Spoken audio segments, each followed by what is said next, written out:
Bonjour à tous et bienvenue dans Micro et Ragot, le podcast où on vous donne le micro et vous nous racontez vos ragots. Aujourd'hui, on reçoit Cléane. Bienvenue Cléane. Salut! Vous êtes de plus en plus nombreux en plus à nous demander de venir, ça nous fait vraiment plaisir. Vous êtes aussi de plus en plus nombreux à nous suivre sur nos réseaux sociaux, donc merci à vous. Pour ceux qui ne nous suivent pas encore, je vous rappelle, nous sommes sur Instagram, TikTok et pour nous écouter, on est sur YouTube, en live sur Twitch évidemment et on est aussi sur les plateformes de streaming audio, Spotify, Deezer et cetera. Et on a un petit formulaire pardon, à remplir où vous pouvez aussi nous envoyer un mail si vous voulez venir et le formulaire du coup, que tu as rempli toi, Oui, Claire. ça Ça va? ça va très bien. OK. Tu te sens prête à faire ce podcast? Ouais, un peu la pression, mais ça va. Ça va aller, t'inquiète pas. Mmh. On va commencer, par parler de ton enfance. Tu as grandi où toi? J'ai grandi à Épinay-Sénart dans le 91, une petite ville, où il y a pas grand-chose à faire, on va pas se mentir. Mais bon, vu que j'ai eu, la chance d'avoir 5 frères et sœurs, ça va, j'en suis pas trop sortie je m'en suis pas trop mal sortie. Bah, justement aujourd'hui on va parler du décès d'un de tes frères, Ouais, c'est ça. qui des causes un peu suspectes on va dire. Ouais. Donc toi, tu as grandi donc avec, non, vous êtes Ouais, 6, donc ça ouais, fait 5 frères et sœurs. C'était quoi à peu près ton enfance? beaucoup de cris, ouais. Ça doit être ça le truc que je retiens. En fait, le truc, c'est que quand on grandit dans une famille de 5 frères et sœurs et qu'on est calme comme moi, on va dire. En fait, moi, j'ai toujours été une enfant très timide, très calme. Pour te dire, ma mère, des fois, elle se demandait si j'étais toujours dans la maison, tellement je faisais pas de bruit. J'ai vraiment reçu des appels: «Bah, tu où?» «Bah, dans ma chambre». Donc c'était compliqué de se faire une place au milieu de mes frères et sœurs, mais bon, vu que j'ai un humour, très saignant, on va dire, j'ai réussi à me faire une place. Et puis mes frères et sœurs, ils m'ont toujours laissé, un petit coin, quoi, on va dire, pour qu'on me voit. Mais ouais, ça a toujours été: «Oh, mini untel, mini untel, mini untel». J'ai un prénom, hein, mais je tiens à le préciser, je suis née avec un prénom. Oui, du coup, c'était plus en mode, tu comme à l'école: «Ah mais, tu la petite sœur de» ou «Tu Mais le on m'a petit» fait pire que ça une ouais. fois, on m'a dit: «Ouais, tu es la grande, ah tu es grande, Noam». Ah, Donc par rapport à ton petit frère. ah ouais, mais je dis: «Mais vous êtes au courant que ma mère, elle m'a donné un prénom à la naissance? J'en ai 3 en plus, hein, donc vous avez le choix entre les 3». Je dis: «Il faut quand même, me donner un peu de respect». Et du coup, tes parents, ils étaient Mes parents se sont pendant ton séparés, enfance? j'avais genre, 6 mois. Je suis pas vraiment été c'est pas un truc qui m'a marqué, quoi. Je sais que ça a plus marqué, mes frères et sœurs parce qu'ils étaient plus vieux, mais moi, non. J'ai toujours pas connu mes parents séparés, j'ai toujours connu, ma mère avec mon beau-père. Ma mère, elle a rencontré mon beau-père, j'avais genre 1 an, donc j'ai toujours connu, ma mère avec mon beau-père et mon père, de son côté, et vu que tous les 2 ils habitaient dans la même ville, j'avais jamais eu aucun problème pour aller voir l'un ou l'autre, j'allais pas Tu étais en garde alternée? non, c'était pas une garde enfin, c'était pas vraiment une garde alternée parce que normalement, garde alternée, c'est 1 semaine sur 2. Excuse-moi, j'articule très mal. C'était un week-end sur 2. Mon père venait me chercher à l'école, j'avais le droit à: «Cléane, il y a ton papa». Mon père, il fait 1,96 m au milieu des mamans qui faisaient 1,60 m, la grande paire, je la voyais, hein, et je repartais avec sa main: «Oui, on y va papa», le bras bien dans l'air comme ça, donc oui, je pouvais que le voir au milieu des autres. Tes frères et sœurs, du coup, comment ça s'organisait aussi avec tes parents? Bah, déjà, faut savoir que sur mes 5 frères et sœurs, mon petit frère, donc le dernier, on n'a pas le même père. Donc lui, il était pas concerné, et il faut savoir que ma sœur aînée et mon frère aîné, ils ont leur ma mère, c'est pas leur mère biologique. En gros, elle les a adoptés quand ils avaient 2 et 3 ans parce que leur mère biologique, elle s'était tout simplement barrée à 10 minutes. Elle est pas partie à l'autre bout de la France, hein. Enfin bref. Et du coup, quand il y a eu le jugement de garde, bah, ils étaient pas concernés. Il y avait que ma sœur, mon frère et moi. Faut savoir que ma sœur s'appelle Méline et mon frère Tanis et moi Cléane, et quand il y a eu le jugement de garde, ma mère a lu le truc et a dit: «Bah non, je signe pas, c'est pas mes enfants». Et Ils se bah sont trompés de nom? bah comment ça? Les enfants Emmeline, Yanis et Océane, ma mère elle a dit: «Il y en a aucun qui est bon là. C'est pas mes enfants, je signe pas». Du coup, oui, il y avait que ma sœur et mon frère et moi qui étaient concernés par ça, et au bout d'un moment, il y a que moi qui allais parce qu'il y avait des soucis entre, mon père et mes frères et sœurs. Mais ouais, du coup, il y avait que, nous 3 qui étaient concernés par le jugement de garde.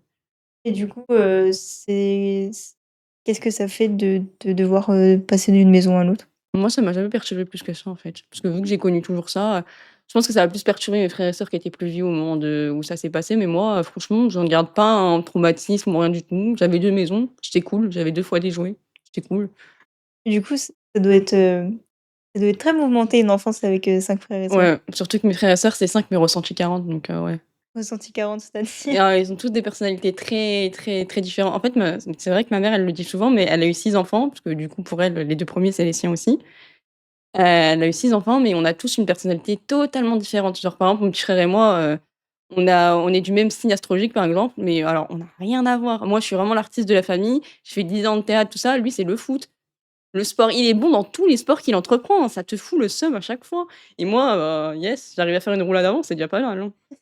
Si j'ai fait 2 ans de gym, c'était le seul sport où j'ai été douée.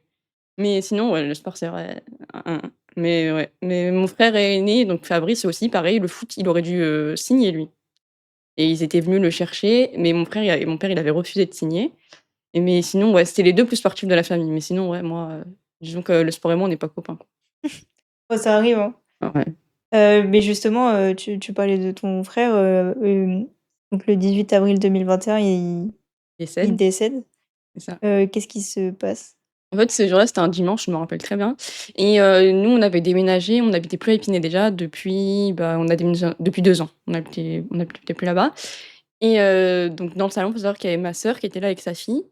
Il y avait, ma mère, mon frère Tanis, mon petit frère, il venait juste de sortir dehors, donc on était tous dans le salon. En fait, le mari de ma sœur, il a appelé ma sœur pour lui dire: «À ce qui paraît, il y a un de tes frères qui a pris un coup de couteau». Mais nous, on a su de qui elle lui parlait parce que mon frère était en face de moi et mon petit frère, bah, il allait pas aller dans le 91 alors qu'il avait, genre, 11-12 ans, tu vois? Et du coup, on a dit: «Bah, c'est pas possible, tu vois? Fabrice, il a de problème avec personne, tout le monde l'aime à Épinay, c'est pas possible», tu vois?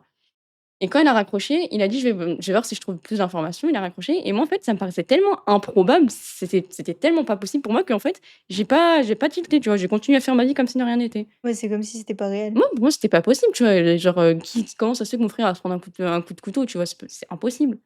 Sauf qu'en fait, au bout d'1 heure, il a rappelé, il a dit à ma sœur: «Ouais, passe-moi ta mère». Et en fait, il faut savoir que ma mère et mon beau-frère, ils s'entendaient pas des masses, tu vois? À cette époque-là.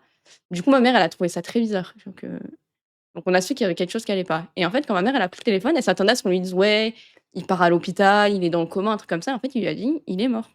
Il est devant moi, il est mort». En fait, là, j'ai eu comme un blackout dans ma tête. Je me suis dit: «Quoi?» Parce qu'un mort la mort, je l'avais jamais vraiment côtoyée. Alors autant ma mère, elle a pas eu de chance dans sa vie et la mort, elle l'a côtoyée de près, mais moi, j'avais jamais connu, le seul enterrement où j'étais allée, c'était il y a quelques années avant, mais c'était quelqu'un que je connaissais pas non plus très bien, tu vois? Et là, on me dit: «Ouais, il est mort». Je dis: «Non, c'est pas possible», tu vois? Impossible qu'il soit Et mort. surtout, comme tu dis, tu étais jeune en plus, donc tu Bah, avais pas le c'était choix. l'année de mes 18 ans, j'avais pas encore mes 18 ans et mon frère, il est mort 3 semaines avant ses 29 ans, pardon. C'est le 18 avril, il est mort ses 29 ans le 9 mai. Donc tu vois, c'était juste pas longtemps avant. Je me suis dit: «C'est pas possible, il est jeune, il est en pleine santé, il peut pas être mort». En fait, sur le coup, je me suis mis à hurler, mais vraiment hurler et en fait, ma sœur et moi, on était en train de hurler. Ma mère, elle était au téléphone en train de paniquer et au milieu de tout ça, il y avait ma nièce, elle avait quoi? 3 ans et 4 ans, elle avait 4 ans dans ces eaux-là. En fait, on savait elle était là, elle paniquait, tu vois? Elle entendait tout le monde hurler et ma mère, elle a dit à mon frère: «Prends la petite, emmène-la à la voisine» et en fait, mon frère, il était tellement en état de choc, il a pris la petite, il a tapé chez la voisine, il lui a dit: «Ouais, garde-la, mon frère, il vient de se faire canner». Vraiment, il a dit ça, mot pour mot. Il l'a Il était juste tellement sous le sorti, choc que en fait, moi, je me suis dit: «C'est pas possible», tu vois? C'est pas possible. Après, on a eu plus de renseignements sur ce qui s'était passé, donc à savoir qu'il avait été poignardé à et en fait, on a tout de suite eu le nom de la personne. Ça, il y a pas eu, on nous a pas dit, donc le surnom de cette personne, c'est Biguer. On nous a dit: «Ouais, c'est Biguer», directement, on savait que c'était lui. En plus, moi, j'ai eu la responsabilité, j'ai fait quoi? J'ai appelé ma sœur pour lui dire ça, parce qu'en fait, ma sœur aînée, elle habitait plus du tout là, elle habitait, à côté de Tours et moi, j'ai dit: «Bah, faut l'appeler, tu vois? On peut pas la laisser comme ça». Donc j'ai appelé en FaceTime et en fait, j'étais en sanglots, en larmes et elle comprenait pas ce que je racontais et je lui dis: «Oui, il est mort, il est mort». Elle me dit: «Mais qui est mort?» Je lui dis: «Fabrice est mort». Elle me dit: «Qu'est-ce que tu me racontes?» Je lui dis: «Si, il est mort, il vient de se faire tuer». Et elle, elle a commencé à paniquer pareil. En plus, elle était en tout début de grossesse à ce moment-là, donc franchement, c'était pas la nouvelle à annoncer et ma mère, elle dit: «Mais qui va l'annoncer à Fatou?» Fatou, c'est ma belle-sœur, tu vois? et du coup, la copine, La femme de la mon femme frère. Elle a dit: «Faut l'appeler», tu vois? Et en fait, elle l'a appelé plusieurs fois, elle répondait pas et elle l'a rappelé et en fait, elle a répondu. Elle lui a dit: «Ouais, ça va», tu vois? Ma belle-sœur, c'est vraiment comme ma sœur pour le coup, tu vois? Et en fait, je fais une aparté, mais les gens, ils ont été très bêtes parce que ma belle-sœur, elle est sénégalaise, tu vois? Et ils ont toujours demandé: «Ouais, ça vous dérange pas d'avoir une personne morte dans votre famille?» Bah, c'est un être humain, c'est pas un cochon, tu vois? je vois pas ce que ça change. Ça change ma belle-sœur, je l'adore, tu vois? C'est un amour de femme, vraiment. Ça aurait pu être n'importe quelle nationalité, de n'importe quel pays, ça aurait rien changé du tout, tu vois? C'est un humain, c'est pas un cochon. «Ouais, ça vous dérange pas qu'elle soit non?» Bah, non. Moi, je suis bien très, très blanche, ça l'a pas dérangée non plus apparemment, Oui, ça va dans les 2 sens de tu toute façon. vois? Enfin bref. Du coup, elle a répondu, elle a demandé à ma mère ce qui allait et ma mère, elle m'a dit: «Assis-toi. Vraiment, assis-toi, faut que j'ai quelque chose à te dire, faut que tu t'assoies». Elle lui a dit: «Tu es où là?» Elle lui a dit: «Ouais, je suis chez ma mère». Donc elle était chez sa mère à elle. Elle a dit: «Il faut que tu t'assoies». Il a dit: «Fabrice, il est décédé». Elle lui dit: «Non, tu mens». Il faut savoir que ma belle-sœur, c'est jamais elle manque de respect à ma mère, tu vois? Jamais, nous, on va se taquiner en se parlant un peu mal, mais voilà, mais à ma mère, elle lui manquera jamais de respect. Elle lui a dit: «Tu mens, tu es une menteuse». Et ma mère lui a dit: «Non, Fatou, je te mens pas, il est mort». C'est le choc, en fait, qui lui a fait Et en dire fait, ça. elle lui a dit: «Prends pas le volant maintenant, prends toi une heure ou 2 le temps de bien assimiler l'information, tout ça. Je veux pas que tu prennes le volant et que tu aies un accident derrière». Surtout qu'elle était avec mon neveu, tu vois? Du coup, Et le fils de de mon ton frère, frère? ouais, c'est ça. Et au moment des faits, mon neveu, il avait 18 mois, tu vois? C'était un bébé. Et au bout ça faisait 1 heure qu'on savait que mon frère était mort, je te jure, sans te mentir, il y avait déjà des gens qui arrivaient pour, présenter des condoléances et tout ça. Elle est super vite. Mais en fait, il faut savoir que mon frère, il était adoré à Épinay, mais vraiment, pour te dire, à son enterrement, il y avait plus de 400 personnes. Ah oui, waouh! Il y avait plus de 400 personnes à son enterrement. Et en gros, au bout d'1 heure, il y avait déjà des gens qui arrivaient. Il faut savoir que déjà, vu que nous, on n'habitait plus à Épinay, il y avait quoi? 30 minutes de voiture pour venir. Donc les gens, ça veut dire, ils ont tout de suite su, ils sont tout de suite arrivés, tu vois? Moi, en fait, il faut savoir que je suis quelqu'un de très solitaire à la base et vraiment, je fais de l'anxiété sociale et du coup, quand il y a trop de monde, ça m'oppresse, tu vois? Et moi, je suis allée m'enfermer dans ma chambre et pendant 5 jours, j'ai pas mangé, j'ai pas bu. Et je suis quelqu'un qui a jamais j'ai jamais pris de poids facilement, tu vois? J'ai toujours eu des problèmes avec ça et au moment où mon frère il est mort, je faisais 55 kilogrammes. J'ai perdu 10 kilogrammes en 5 jours et C'est du coup, là tu mangeais pas? non et là, ça fait déjà 4 ans, donc ça fait 4 ans que mon frère je les ai toujours pas repris le poids. Là, je galère à atteindre les 50 kilogrammes, tu vois? Je peux même pas faire de don du sang parce que j'atteins pas le poids minimum. Il y a un point minimum Ouais, pour faut le faire don du 50 sang? kilogrammes pour, ça, je pense que c'est ils ont peur que ça te tourne la tête, que tu fasses un malaise. Enfin bref, aparté. Mais ouais, du coup, les gens, ils sont arrivés direct et moi, je me suis enfermée dans ma chambre et je me suis plongée dans ce que je faisais à ce moment-là, c'est-à-dire que je lisais et en fait, mon chat, bon, il est décédé en octobre, mon chat, donc ça nous a foutu un coup. On l'avait depuis 10 ans, tu vois? Et il faut savoir que ce ça, il avait une sensibilité rare, tu vois? Comme je te dis, ma mère, elle est malade et dès qu'elle sentait que ma mère, elle était malade, elle se venait se poser sur elle. Et là, en fait, elle a senti que j'étais pas bien.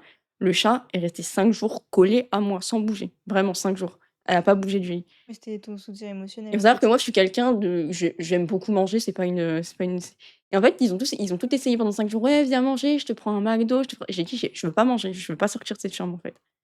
Et le truc que fait ma sœur, c'est qu'elle est arrivée un jour, au bout de 5 6 jours, elle est arrivée, elle m'a dit: «Ouais, j'ai une surprise pour toi». Je lui dis: «Non, je veux pas sortir, c'est pour un McDo, une connerie pareille, ça sert à rien, je sortirai pas». Elle me dit: «Non, viens voir».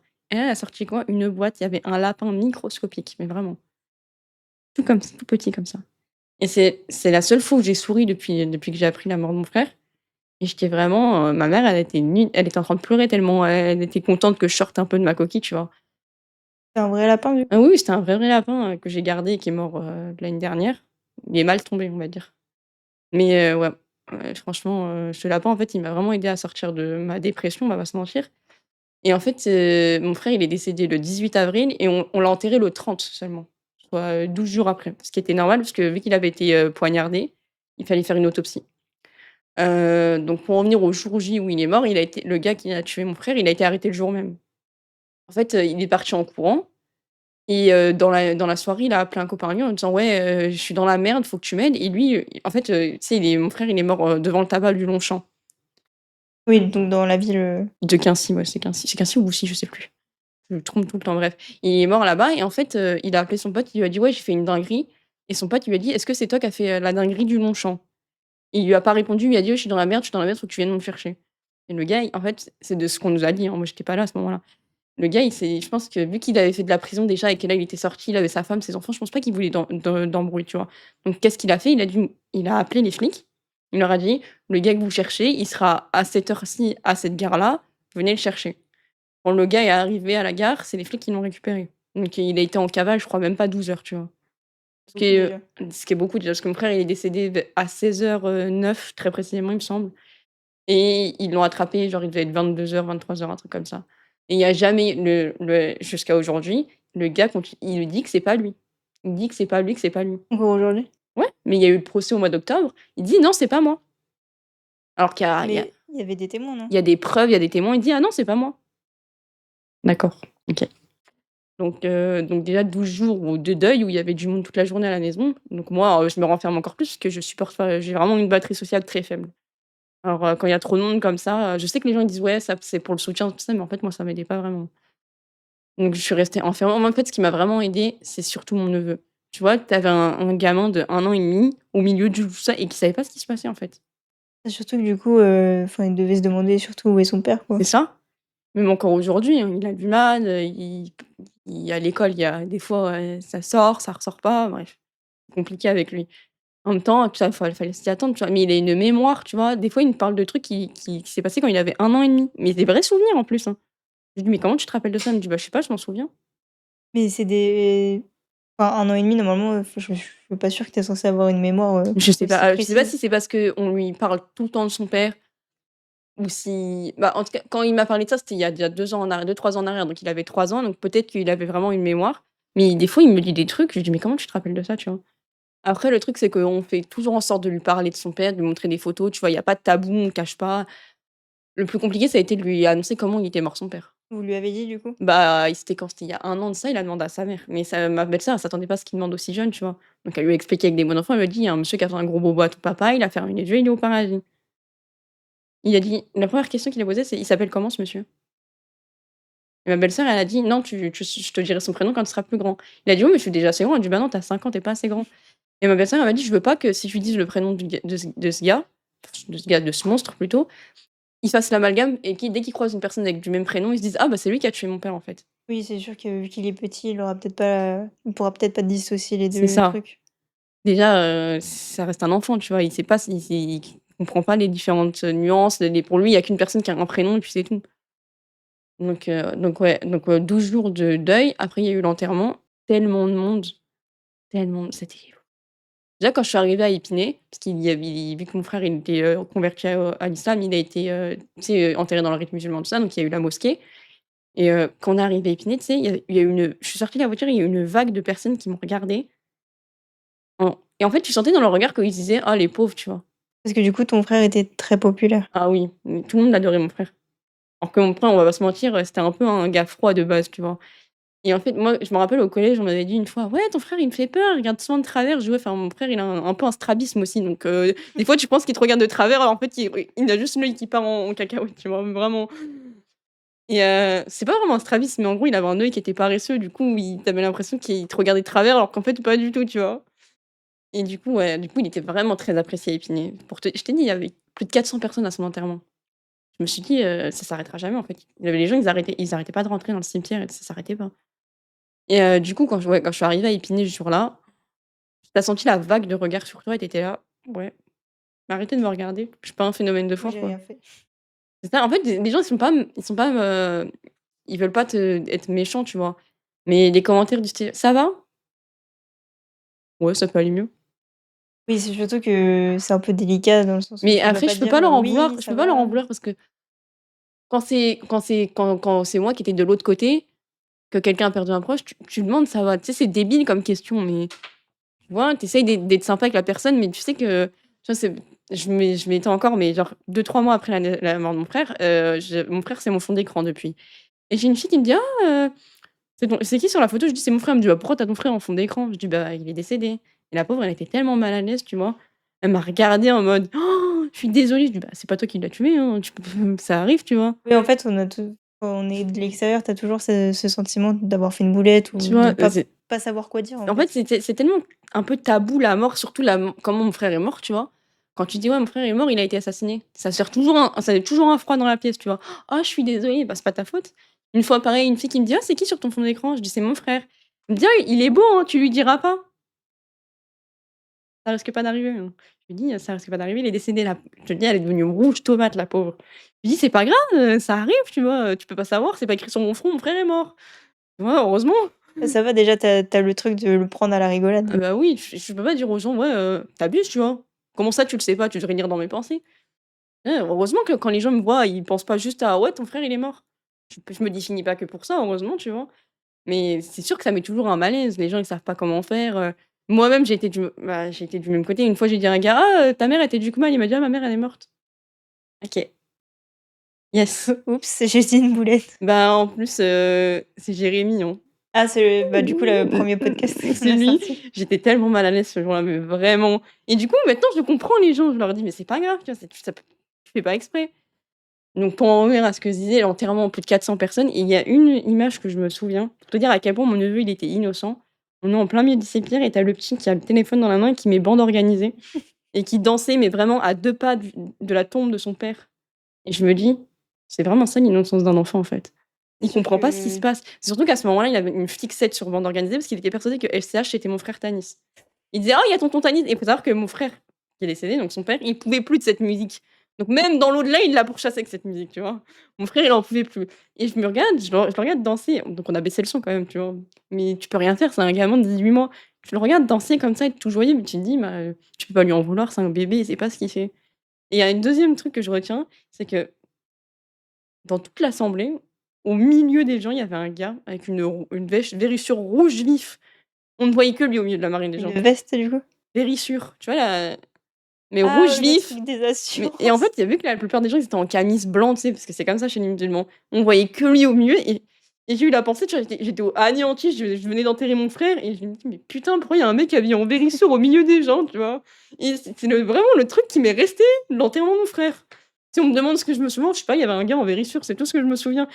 Je te jure, ce jour-là, il y avait tellement de monde, les gens ils disaient: «Ah, j'étais là à l'enterrement de ton frère». «Ah bon?» Il y avait tellement de gens. 700 personnes, tu peux pas te rappeler de tout le monde. Surtout qu'en plus, moi, j'ai vraiment un problème de mémoire de visage, tu vois? C'est un réel souci dans ma vie, mais vraiment. Donc je me dis pas: «Ah, j'étais là». Moi, je dis: «Merci», tu vois? Mais je me souviens pas des gens. Je sais juste qu'il y avait j'étais à côté de mes 2 sœurs et qu'il y avait, des amies d'enfance à nous qui vraiment me connaissent pour le coup depuis ma naissance et que je suis restée avec elles, tu vois? Et il y avait la tombe de mon frère et mon neveu à côté qui chantait sur bande organisée. C'est tout ce que je retiens. Alors on a un commentaire, tu veux le lire ou tu veux que je le lise? C'est Je celui qui est tout en bas. voudrais que les gens réalisent comment. Attends, on va le lire à voix haute. Du coup, c'est quelqu'un qui demande, «Tu voudrais que les gens réagissent comment? Parce qu'on ne sait jamais comment réagir quand quelqu'un nous dit ça». Donc, je pense qu'on parle de la mort, du coup. Je sais pas, parce que franchement, même moi, quand on me parle de la mort de quelqu'un, je sais que ça me gêne tout de suite, tu vois? Là, c'est vraiment un sujet, c'est vraiment tabou la mort, alors que pour le coup, on peut rien y faire, tu vois? En fait, ce qui est délicat, c'est que tu sais pas comment la personne réagit. Genre, tu vois, toi, tu le dis à la rigolade, tu vois? On Mais, dirait un monstre quand tu le dis comme ça. non, mais toi, tu le prends enfin, Bah, tu as réussi à relativiser, bah, tu vois? Et oui, il y a les des gens, ils peuvent personnes qui sont encore très sensibles, donc c'est ça. si tu lui dis: «Ah, c'était qui?» et tu fais une bah, comme la fille a dit: «Ah, il est beau», tout ça, là, il y a quelqu'un qui peut se mettre en fondre en larmes, tu vois? Tu sais pas comment la En plus, personne est pour le dire, encore, c de le site, il m'a dit qu'il était beau, ça devait dater de ça faisait genre 1 an que mon frère il était mort, même pas, tu vois? Et je me suis dit: «Tiens, la pauvre, elle peut rien y faire», tu vois? Elle est pas censée savoir que mon frère, il est mort, tu vois? Je vais pas lui dire: «Ouais, il est mort, connasse», tu vois? Ouais, elle peut rien y faire. Ça ferait de moi une pour le coup, ça ferait vraiment de moi une connasse. Et du coup, je sais pas comment faut réagir, mais parce que même moi, quand on me parle de ça, je dis: «Ouais, désolé», tu vois? Alors que c'est pas ma faute, tu vois? J'ai pas tué les personnes. Mais ça te met toujours mal à l'aise, tu vois? Tu peux rien y faire, ce sera toujours comme ça, en fait, je pense pour tout le monde. C'est parce que même si après moi, ça m'arrive que des fois les gens ils fassent une blague et je le prends bien, tu vois? Parce que généralement, c'est pas des remarques blessantes, tu vois? oui, bah, après, faut y aller pour avoir une remarque blessante, sur un sujet aussi C'est délicat. ça, c'est déjà blessant le sujet en lui-même, tu vois? Oui, Mais ouais, c'est on a un compliqué. autre commentaire qui dit: «Tout le monde n'a pas forcément son deuil, Nous, on ne fait pas forcément son deuil pareil, je pense, ça vécu doit être son ça. deuil». Ah voilà, c'est ça. Donc la personne s'est corrigée. Donc, tout le monde n'a pas forcément, fait son deuil, donc on sait pas forcément comment en parler En correctement. fait, je sais que genre avec mes frères et sœurs, on a tous géré notre deuil de différentes manières. Ma sœur, mon aînée, en fait, il faut savoir que ma sœur aînée, donc elle était plus vieille que Fabrice, de 13 mois. Il faut savoir qu'elle était en froid avec mon frère, donc ça l'a blessée encore plus. Et en fait, nous, c'était tous notre grand frère, mais elle, ça restait son petit frère, tu vois? Donc déjà, le rapport n'était pas le même. Et puis ça faisait des années qu'ils s'étaient pas parlé, donc ça en rajoutait une couche, tu vois? Et je pense que ce qui l'a un peu, sauvé tout ça, c'est qu'elle avait quand même elle était au début de sa grossesse, donc elle s'est raccrochée à ça un peu. Ma sœur, ça a été la colère, vraiment la colère. On va hurler sur tout le monde. Mon petit frère, Noam, ça a été, la religion. Il s'est mis à fond dans la religion. Maintenant, il fait 5 prières par jour, tout ça, tout ça. Moi, comme je disais là, tout à l'heure, c'est vraiment j'ai me suis plongée dans la lecture, la lecture, la lecture et malheureusement, mon sataniste, ça a été l'alcool. Et en fait, ma mère, elle dit: «Tu vois tes enfants se détruire et tu peux rien faire». Parce qu'en plus, ma mère, c'est quelqu'un de très, très sensible, tu vois? Elle venait d'enterrer son fils et les gens, ils auraient rien trouvé à lui dire: «Ouais, mais c'est pas ton vrai fils, c'est pas grave». Heu, Elle l'a connu, il avait 2 ans. mais c'est surtout que, bah, ça reste ton fils, Non, mais ils tu lui ont vois? dit: «Ouais, mais ça aurait été pire si ça avait été Tanis ou Noam». Bah non, en fait. Elle les aimait pareil. Bah oui. Ou alors quand tu vois, on avait créé parce qu'on n'avait pas, on avait créé une cagnotte pour les obsèques. Ouais, mais elle va se porter partie civile juste pour toucher l'argent. Ah, dans le procès? Ouais, ouais, bien sûr. De toute façon, l'argent, ça ramène pas son fils dans tous les cas. Ce qui a soulagé ma mère, c'est que quand il y a eu le procès au mois d'octobre, elle a été vraiment reconnue comme la mère, tu vois? Elle a pas été reconnue comme, l'ex-belle-mère ou je sais pas quoi, ils l'ont reconnue comme la mère de Fabrice, tu vois? Et ça l'a soulagé. Et puis même tu vois, mon frère Noam, pour le coup, il a pas de lien de sang entre ma sœur aînée et mon frère Fabrice. Et pourtant, tu les entends les 2, ils diront toujours: «J'ai 5 frères et sœurs». Parce que vous avez toujours été élevés Oui, ma dans mère, elle ça, m'a en fait. toujours dit: «Ouais, on n'est pas t'as pas de demi-frère et sœur, tu pas le demi de quelqu'un». Moi, je sais qu'il y en a qui disent demi-frère et sœur. Après, j'ai pas la même relation qu'eux, ils ont, par exemple, avec moi et mes frères et sœurs. Moi, pour moi, j'ai pas de demi-frère et sœur, j'ai 5 frères et sœurs à part entière, point. Même si on partage pas tous 100 le même ADN, tu vois? Enfin, tu m'as comprise.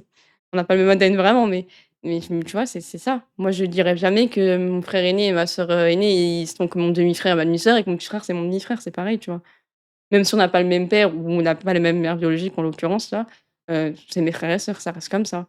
Moi, je dirais jamais: «C'est mon demi-frère, ma demi-sœur». Après, je sais qu'il y en a, ils ont pas le même rapport avec leurs frères et sœurs que moi j'ai avec, tu vois? Nous, on a été élevés comme ça pour, ne jamais te dire: «Ouais, c'est mon demi-frère, c'est ma demi-sœur», tout ça. Donc je peux pas juger les autres, tu vois, sur leur vie de famille, comment ils se sentent, tout ça. Moi, je sais que j'ai toujours connu comme ça, je ma mère, elle s'est remis en couple, j'avais 1 an, donc franchement, mon petit frère, pardon, on a 5 ans d'écart, tu vois? Ce qui est pas énorme en soi, mais ça a toujours été comme ça pour moi. Tu as grandi dans ce modèle Pour le coup, familial et j'étais ça te va jalouse très de mon bien. petit frère, par contre. S'il m'avait volé ma place de petite dernière, ça, je lui pardonnerais pas. J'étais là bon, je suis restée la dernière de mon père. C'est déjà ça. 1 sur 2, on s'arrange, tu vois? C'est toujours compliqué les histoires de grands frères, petites sœurs. Ah ouais, oh mais vraiment, j'étais violente, hein, j'ai essayé de le tuer en plus, hein. What? Je lui ai écrasé le doudou avec sur la tête, désolée. Excès de violence, j'aurais pu finir pour meurtre. Ça va pas. Ma mère, elle m'a tellement tapé sur tout va bien, il grandit bien, il fait 1,80 m aujourd'hui, il est toujours en vie. Mais ouais, c'était chaud. Mais non, ça y est, je suis plus jalouse de lui, mais si, si. Ah si, sur le sport, je suis toujours jalouse de lui. Oui, c'est ce que tu nous disais tout à l'heure. Ouais, il réussit tout, c'est chiant, Ouais, il a essayé un nouveau truc. Ah, il était super, ils voulaient le recruter dans leur club. Mais c'est bon, laisse-moi tranquille, là. Pour revenir un peu du coup, Au contexte de au base. contexte de base, toi, enfin ta mère déjà comment elle a géré le deuil? C'est compliqué. Déjà, faut savoir que ma mère, ça faisait 4 ans qu'elle avait arrêté de fumer, elle a repris la clope le jour même. Elle fume encore aujourd'hui et c'était compliqué pour elle. Elle a perdu du poids aussi, mais elle a eu du mal à même aujourd'hui, hein, en fait, les gens ils disent: «Ouais, on fait le deuil, on fait le deuil», mais ma mère, elle a raison, je pense qu'en fait, tu fais jamais vraiment ton deuil. Tu arrives à avancer, mais tu vois, tu te diras jamais: «Ouais, dans ta tête, ouais, c'est bon, j'arrive à m'y faire», tu vois? Parce que moi, je sais que des fois, je vois toujours des gars qui ressemblent à mon frère, je revérifie 2 fois, tu vois? Je me dis: «C'est peut-être lui». Bah non, en fait, c'est pas lui. Pendant des semaines, je me suis dit: «Bon, il va débarquer à la maison, nous dire une blague du style: "Ouais, en fait, j'étais là depuis le début"». Mon frère, il aimait bien se foutre de la gueule de tout le monde, tu vois? Et faut savoir que c'est un peu un narcissique, hein. «Oh là là, qu'est-ce que je suis beau, oh là là». Vraiment, mais toute la journée, elle a le droit à ça. Et pendant longtemps, je me suis dit: «Ouais, peut-être il a sonné à la porte, un de ces 4, on sait jamais». Alors que je savais qu'il était mort et enterré, mais il faisait pas. Toujours l'espoir en fait que ça Oh. soit pas Mais réel. surtout qu'il y a quelques temps de ça, c'était il y a quoi? Il y a quelques mois en arrière, mon petit frère, il est revenu des cours avec 2 copains à lui et en fait, j'étais occupée à faire mes Lego et je lève la tête. Et l'ego? Ouais, ouais, j'ai un gros problème de Lego. Je lève la tête et là, je vois le copain de mon petit frère, enfin un des 2. On aurait dit mon frère à sei on aurait dit la tête de mon frère adulte, mais à 16 ans. Je l'ai bloqué et tu vois, le gamin, il me regardait, il était mal à l'aise, ça se voyait, tu vois? Et je bloque sur lui, je dis: «Putain, je veux dire, il est folle, elle prend un fixe comme ça». Et ma mère, elle descend, je lui dis: «Maman, regarde le petit, regarde le petit». Elle l'a regardé, elle a bloqué, elle a dit: «Putain, mais c'est grave». Et là, ma mère, elle lui dit: «Je suis désolée, tu ressembles à mon fils», tu vois? Mon frère, mon petit frère: «Bah non, je trouve pas, non». Si, si, ils ont la même tête. C'était vraiment on aurait dit vraiment dit mon frère a 16 ans. Même mon frère Tanis qui trouve jamais de ressemblance avec qui que ce soit, il est monté, il a dit: «Oh non, ça me dé je peux pas, ça me met mal à l'aise, je vais redescendre». Il est vraiment redescendu, ça le mettait mal. Et mon petit frère qui avait de la merde dans les yeux: «Non, je trouve pas, non». Je dis: «Ouais, va remettre tes lunettes, je crois que c'est mieux». Après c'est différent, il a peut-être moins grandi avec cette image aussi. Je sais pas, après peut-être que vu qu'il côtoie son pote à l'école, tout ça, il a pas mais moi, pour le coup, quand je l'ai vu arriver, je me suis dit: «Oh là là, ça va pas le faire du tout». Et je me suis dit et en plus, je me suis excusée, je lui ai dit: «Désolée de te fixer comme ça, c'est juste que ça nous a mis un choc», tu vois? Il a dit: «Non, ça va», mais ça se voyait qu'il était mal à l'aise, le pauvre, Oui, quand bah, même. ça doit faire bizarre quand même. Il y a toute une T'imagines, famille qui tu te arrives chez ton regarde. copain la première fois, il te regarde comme ça, en disant: «Mais sur qui je suis tombée là? Ramenez-moi chez moi». Mais ouais, c'était compliqué. Ma mère, elle a toujours du mal avec son deuil. Elle l'a jamais fait, hein, elle le fera jamais, je pense. Elle a toujours pas fait le deuil de ses parents qui sont morts quand elle avait 6 et 8 ans. Alors, on a 51 aujourd'hui. Donc c'est pas son fils qui a réussi à faire le deuil, mais les gens, ils sont cruels, genre dire: «Ouais, c'est pas grave, c'est pas ton vrai fils». C'est horrible de Les dire ça. gens osent lui dire ça en Mmh. face? Ouais, mais son propre frère, il lui a dit: «Ouais, mais ça aurait été pire si ça avait été Tanis». Ah non, en fait. Parce qu'elle l'a pas porté dans son ventre que ça reste moins son fils, tu vois? Tu sais, il était au funérarium, mais on pouvait aller le voir. Moi, j'ai dit: «Je veux pas y aller, je ne veux pas». Et devine qui s'est pointé au funérarium? Sa janitrice, qui l'a jamais calculé. Elle est venue, le voir au funérarium. «Oui, il faut que je le voie». Bah, de son vivant, tu le voyais pas, qu'est-ce que tu me racontes? Elle a elle a un culot, surtout qu'elle l'a abandonné 2 fois. Parce qu'après, quand ils étaient ados, elle avait demandé à avoir leur garde, donc ils venaient un week-end sur 2. Elle l'a retèche une deuxième fois en lui disant: «Ouais, mon mari veut pas de racailles chez moi et après quand il est mort, tu viens, pleurer?» Bah, en fait, non. Mais c'est quand ils sont vivants qu'il faut profiter Ma mère, d'eux, en hein. fait, ça lui a brisé le cœur, mais elle lui a pas interdit parce qu'elle a dit: «Peut-être que ce qu'elle va dire à Fabrice, ça va lui apporter la paix». Moi, je pense pas parce que mon frère, il pouvait pas savoir, tu vois? Donc je sais pas ce qu'elle lui a dit, ce qui s'est passé, mais en tout cas, je sais que ma mère, elle est passée derrière elle, elle lui a dit: «Je suis dé» elle est passée avant elle, elle lui a dit: «Je suis désolée, je sais que tu voulais pas la voir» et elle dit ça encore, hein, parce qu'il est mort clairement. Elle dit: «Je sais pas si mais peut-être que ça t'apportera un peu de paix» et je sais pas si ça a eu la paix il a eu la paix qu'il espérait, mais en tout cas, elle était là et moi, j'ai dit clairement on lui a dit clairement, on lui a dit: «Si tu viens pas à l'enterrement, on veut pas te voir. Lui, tu as jamais été là de son vivant, c'est pas maintenant qu'il est mort que tu vas venir pleurer sur sa tombe», tu vois? C'est on veut ni de toi ici, ni le jour où il y aura le procès, on veut pas de toi. Elle a compris parce qu'elle est jamais venue, tu vois? Ça peut paraître horrible dit comme ça, mais moi je voulais pas qu'elle vienne. Même ma sœur, donc à qui c'est sa génitrice aussi, elle a dit: «On veut pas de toi ici, on veut pas que tu viennes». Mais c'est vous l'avez un peu senti comme une «injustice» entre guillemets. Bah ouais, tu peux pas abandonner quelqu'un 2 fois alors que aller se refaire ta vie à 10 minutes, hein, parce qu'elle habitait à Brunoy, hein. Donc Épinay-Brunoy, il y a vraiment 10 minutes, hein et revenir comme une fleur quand il décède, tu vois? Ça se fait pas, on fait pas de choses comme ça. C'est surtout que faut que je te pas longtemps après qu'elle les a abandonnés, enfin si quelques années après, ma mère, elle l'a croisée dans un tabac. Elle avait mes 2 frères et sœurs et ma sœur qui avait, toute petite, elle venait d'accoucher de mon autre sœur, donc elle avait c'est les 3 petits. En fait, le tabac, faut savoir qu'il était c'est un couloir comme ça, donc quand tu arrives de des côtés, tu peux pas louper la personne en face. Elle est passée devant ses enfants, elle les a pas calculés et après tu viens le jour où il meurt pour, demander pardon, c'est pas ça qui te sauvera, hein. Mais du coup, est-ce que vu qu'elle a demandé pardon, enfin elle a dé il y en a déjà eu un sur 2 qui est décédé, est-ce que ça l'a fait réaliser que Non, non, c'était ses enfants, il se rapprochait de non, la non, fille? elle a jamais recontacté ma sœur. Oui donc ça c'est Parce qu'en plus de ça, elle a eu le toupet de faire d'autres enfants. Elle abandonne ses 2 premiers, mais elle en refait d'autres derrière. après ça, c'est son histoire, tu vois? Ah oui, je m'en mêle pas, hein. Je n'aime pas cette femme, c'est tout.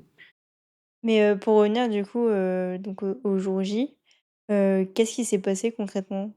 En fait, le pire, c'est qu'il y a au mois d'octobre, quand il y a eu le procès, on a vu les caméras de surveillance. On a vu exactement ce qui se passait enfin, on n'a pas vu la scène en elle-même parce qu'en fait, la caméra, elle était dans le tabac. Il y avait une vitrine entre 2 et il y avait un rideau qui était baissé parce que c'était juste après le covid, tu vois? Donc on voit en fait, on voit les mouvements de bras, mais on voit pas l'action, heureusement d'ailleurs, hein, parce que j'aurais pas supporté de voir ça. Mais en fait, le jour-là, mon frère, il est parti au tabac et en fait, il jeûnait parce qu'il faisait le ramadan ce jour-là. Donc il est parti acheter des clopes, mais c'était pas pour lui, c'était pour un copain à lui. Et en gros, la version, ce serait qu'il aurait demandé une cigarette à mon frère et mon frère, il aurait refusé, il a pété les plombs, il l'a poignardé. Après, Tu dis la version de qui? c'est la version qui est ressortie partout. Après, moi, j'ai l'impression qu'après moi, j'ai une autre version après ce qui s'est passé au tribunal. En fait, je pense qu'en fait, il faut savoir, ce gars-là, il avait 37 motions au casier judiciaire. Au moment des faits, il avait 35 ans, il avait passé déjà 15 ans de sa vie en prison, pour te dire. Et en plus de ça, il était sous OQTF.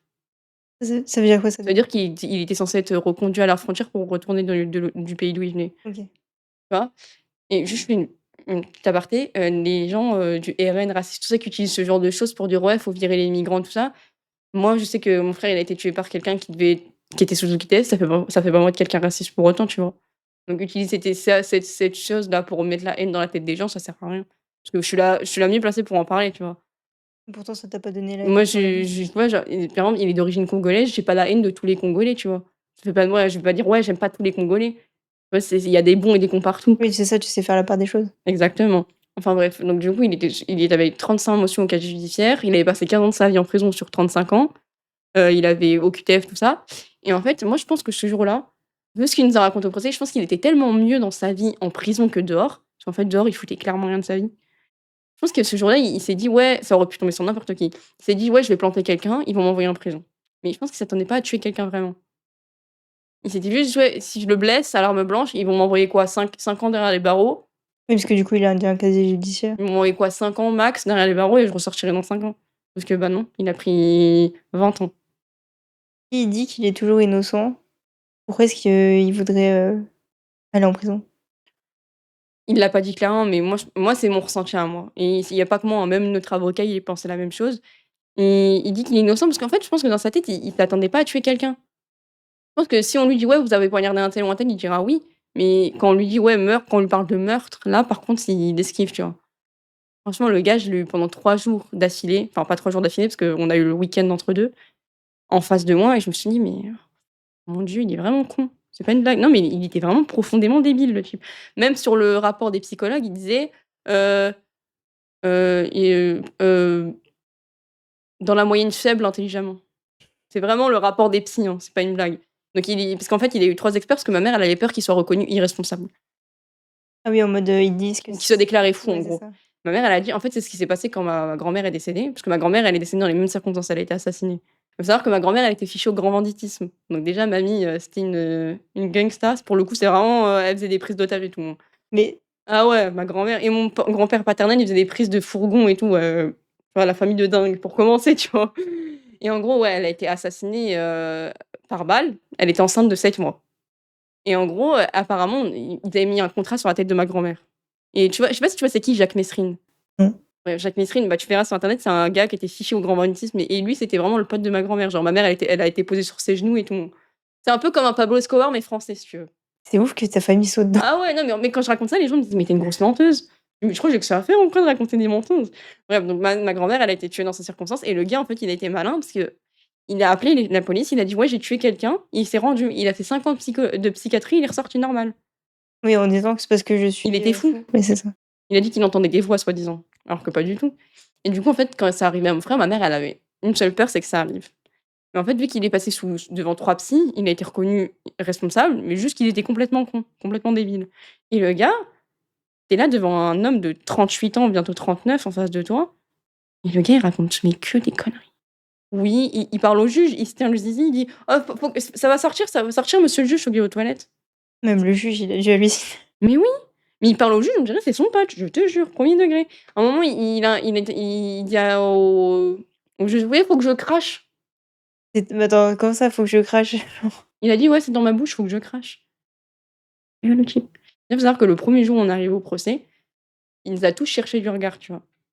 Il faut savoir que le gars, il fait, au moins plus d'une centaine de kilos et il doit faire quasiment 1,90 m. Donc déjà, on le voit. Il arrive avec une chemise rouge vif, on voyait que lui au milieu de ouais, tout le monde était habillé en sobre, on voyait que lui déjà. On arrive, il cherchait tout le monde du regard, même mon petit frère, il l'a cherché du regard. Et vous le connaissiez avant? Bah, moi je le connaissais pas, mais c'est quelqu'un d'Épinay et en fait mes frères et tout ça, ils le connaissaient depuis longtemps parce qu'il a toujours vécu à Épinay, tu vois? Donc c'était une connaissance. Mais le gars, quand il parle, il se contredit déjà. Il dit: «Ouais, j'ai parlé avec Fabrice pendant 30 minutes». Alors faut savoir que même mon frère avec moi, il parlait pas 30 minutes, hein, pour te dire. Et après il dit: «Non, mais je le connais pas, c'était un petit, hein». Ouais, donc tu lui parles, mais tu le connais pas. Moi je parle pas 30 minutes avec des gens que je connais pas, hein. Mais tu vois? Il dit ça, après il dit: «Oui», en fait quand il est parti en courant, après ce qui s'est passé, après qu'il ait poignardé mon frère, il a dit: «Oui, non, mais j'allais prendre le bus». Ah, il est parti en courant parce qu'il allait rater son bus? Ouais, dans la mauvaise direction en plus il partait. Après on lui a dit: «Mais monsieur, on vous voit mettre des gants sur la vidéo et tout ça». «Oui, mais c'est parce que j'avais froid, mais on est au mois d'avril monsieur». Après il dit: «Oui, mais c'était peut-être parce que j'avais un scooter, hein». Peut-être. Que ça, tout du long, je te jure, excuse-moi le terme, il me pissait dans le crâne, vraiment. Je me suis dit: «Mais le gars», le 1er jour ça a été le pire parce que franchement toute la journée il a parlé. Je me suis dit: «Mais je vais me taper la tête contre un mur avant la fin de la journée». C'était au-dessus de mes forces, je pouvais plus. Mais que des conneries comme ça le gars. «Non, c'est pas moi, c'est pas moi, c'est pas moi». On voit les caméras et il lui dit: «Mais monsieur, là où vous étiez, soit c'est vous, soit vous avez vu la personne le faire si c'est pas vous». Il a dit: «Non, j'ai rien vu, c'est pas moi, j'ai rien vu». Il aurait pu au moins sauter sur l'occasion pour dire: «Oui, si, j'ai vu quelque Et chose». le pire, c'est en fait, il y a un gars, il se fait surnommer Douy et c'est soi-disant un pote de mon frère, OK? En fait, il était, appelé, au tribunal pour le procès, il est jamais venu. Ils ont envoyé les flics, il est jamais venu. En fait, il a dit qu'il avait rien vu, parce qu'il était sur son téléphone, qu'il avait juste entendu un gros bruit, qu'il avait levé la tête et qu'il avait vu donc le suspect repartir en courant avec quelque chose de brillant dans les mains. C'est ce qu'il dit. Sauf qu'en fait, en regardant les caméras, on se rend compte que pas du tout. En fait, le gars, il était posé là, disons que lui, il est là et que ce qui s'est passé, c'est juste en face de toi, tu vois? Il était comme ça, il avait son café dans les mains, il regarde ce qui se passe et on le voit faire un mouvement de recul, tu vois? Oh Il a mon pas de Dieu. téléphone dans les mains, rien du tout. Donc il a vu très exactement ce qui s'était passé. Il a même pas daigné venir au tribunal, pour, bah, c'est le seul témoin, tu vois? C'est la seule personne qui a tout vu. Il est pas venu parce qu'il a peur du gars. Mais pourquoi il a peur du gars? Parce que le gars, il est connu pour être, violent et tout ça. Oui, mais du coup, justement, si tu témoignes, tu peux l'envoyer en Ah oui, prison. mais non. Sachant que quelques mois avant, il avait croisé mon neveu, il lui avait donné genre 10 €. Genre, tu d'acheter qui avec les 10 € en fait? Et en fait, quand on l'a croisé, il était bizarre, tu vois? Il avait l'air, il était pas bien, il suait un peu, tu vois? Et je me suis dit: «Ouais, je sais pas, on est en été, en fait, je comprends mieux, en fait, il était carrément, en train de se faire ronger par sa culpabilité. En même temps, c'est normal, tu vois le fils du gars que tu vu se faire tuer et tu veux pas venir témoigner. Il y a de quoi être, rempli de culpabilité, hein. C'est sûr que autant aller directement, au procès, Mais enfin, c'est surtout que, comme je te dis, c'est le seul témoin direct. Parce que les gens qui étaient autour du café, tout ça, du tabac, ils l'ont vu partir en courant, ils l'ont vu sur le muret avant de s'en prendre à mon frère, tout ça. Mais tu veux savoir le pire du pire? C'est qu'il s'en est pris à mon frère était dos avec des écouteurs. c'est vraiment une agression C'était gratuite. vraiment de la lâcheté pure et dure. En fait, ce qui m'a enfin, ça m'a apaisée, pas vraiment, mais c'est de savoir qu'en fait, mon frère, il a pas souffert parce qu'il lui a porté de multiples coups de couteau, mais en fait, c'est le premier qui a été fatal. Il y en a pas eu qu'un seul? Ah non, non, il lui a même sectionné l'oreille en 2 et tout. Parce qu'en fait, je pense qu'il a dû on pense qu'il a dû faire un mouvement comme ça avec le couteau, pardon. Il a dû faire un mouvement comme ça et en fait, il lui a sectionné l'oreille en 2. Jusque là. Il y a eu non, non, il y a eu une dizaine de coups de couteau, il y en a pas eu qu'un. Et en fait, c'est le premier qui a été fatal. Mon frère, il est tombé vraiment, tu vois la position que comment les musulmans ils prient, sur les genoux comme ça? Il est vraiment tombé dans cette position-là et il s'est vidé. Et genre, il est mort en 10 secondes. Nous, il y avait qu'une question qu'on se posait: «Est-ce qu'il a souffert?» Et la médecin légiste qui est passée, elle a dit: «Je pense qu'il a pas souffert, parce qu'il a pas eu le temps de s'en rendre compte». Apparemment, il a eu des derniers mots, j'étais pas là, donc c'est ce qu'on m'a raconté, mais il a pas eu le temps de souffrir parce qu'il est vraiment mort sur le coup, tu vois? Il a pas eu le temps de se rendre compte de quoi que ce soit, il est vraiment tombé et c'était fini, tu vois? Oui, il est juste peut-être c'est juste de se demander ce qui se passait, tu vois? Je pense qu'il a eu peut-être quelques secondes de lucidité, parce qu'il a quand même dit: «Ouais, dites à ma mère que je l'aime et à ma femme». Enfin, je pense qu'il a dit: «Dites à ma mère que je l'aime» et je pense il a pas eu le temps de finir sa phrase. C'est ce qu'on nous dit. Il est mort comme ça et tu vois, c'est ça qu'il dit avant de mourir, les gens qui disaient à ma mère: «Ouais, mais c'est pas comme si c'était fait à Nice», tu vois? Mais pourtant, c'est la première chose qu'il a dit, enfin Tu la vois? dernière du coup, chose qu'il a dit. Tu vois? Et en fait, ça a été c'était violent, tu vois? En plus, il avait un hématome là, parce que du coup, vu qu'il est tombé le front contre par terre, bah, ça a fait une trace, tout ça et moi, j'ai vu son corps vraiment 3 secondes et c'était, le jour de l'enterrement. Je suis rentrée et ça m'a mis tellement mal, en fait, il était là, allongé, tu avais l'impression qu'il dormait vraiment et je me suis dit: «Non, je peux pas, c'est au-dessus». Je suis rentrée, 3 secondes, je suis ressortie. J'étais tellement franchement, j'étais à 2 doigts de la crise d'angoisse ce jour-là. Ça m'a mis mal, tu vois? Je sais que mes frères et sœurs, ils avaient besoin de le voir, tout ça et moi, j'ai pas pu, tu vois? C'était au-dessus de mes forces. Ouais, peut-être que tu préférais garder un Ouais, souvenir de lui vivant. ouais, ouais, clairement. Moi, ce que je retiens tu sais, de l'enterrement, c'est quoi? Mon petit frère, il avait quoi? 12 ans à l'époque. C'est lui qui a porté le cercueil. Enfin, il a pas porté le cercueil, mais c'est lui qui a mis la terre, tu sais, sur le cercueil et je le regardais, je lui dis: «Mais il a 12 ans». Il était vraiment là, pas une larme. Il était là, il a mis la terre, il a prié. Je me suis dit: «Mais on est sûr qu'il a 12 ans là? Parce que franchement, on dirait pas, hein». En fait, lui, il a surtout explosé le jour où on l'a appris, parce que comme je sais pas comme en fait, le jour où on l'a appris, je t'ai dit, il était sorti avec ses copains. Donc il était pas là au moment où on l'a appris. En fait, il revient, enfin ma mère, elle le voit revenir de dehors et elle sort. Elle lui dit: «Ouais, il s'est passé quelque chose, tout ça» et lui, en fait, il dit: «Qui est mort?» En fait, quand il nous l'a dit quelque temps après, il pensait que c'était sa grand-mère. Parce que pour lui, c'était logique. Oui, c'est d'abord les anciennes Les plus personnes vieux et et ma mère lui a dit: «Non, c'est Fabrice». Il a dit: «Quoi?» Elle dit: «C'est Fabrice qui est décédé» et en fait, il est rentré, il a salué tout le monde, il est allé dans la chambre, on l'a pas revu pendant genre en fait, moi, je suis allée dans la chambre et c'est là que je l'ai trouvé, il était là, je me rappelle très bien, dans son lit, en train de sangloter et je me suis dit: «Mais je fais quoi?» Vraiment, je me suis dit: «Je fais quoi?» Du coup, je suis allée chercher ma mère, je lui ai dit: Je peux pas le laisser là, en fait» et après, de tout le reste du deuil, on l'a pas vu verser une larme. Vraiment, il a été je vais dire digne, mais c'est pas parce que tu pleures que tu es pas digne, tu vois? Mais pour le coup, il m'a impressionnée, tu vois? Il était là, il avait 12 ans, tout frêle, tout petit, on l'a pas entendu. peut-être qu'il a géré ça, d'une autre manière du coup. Mais il faut savoir qu'en plus mon petit frère, bon, c'est un Algérien, donc forcément il cache toutes ses émotions et et franchement, on l'a vu craquer que le jour J, enfin le jour où ça arrivait et le reste du temps, on l'a pas entendu.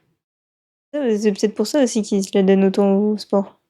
Le sport, ouais, le sport, la mosquée, je te dis c'est sa deuxième maison, il est plus là-bas que à la maison. Mais ouais, Je suis contente parce que c'est pas un mauvais gamin, mon petit frère, tu vois? C'est pas un gamin qui tourne mal ou quoi que ce soit, il est pas irrespectueux envers les gens. C'est important, tu vois? Et puis le foot, c'est le lien qu'il garde avec mon frère surtout.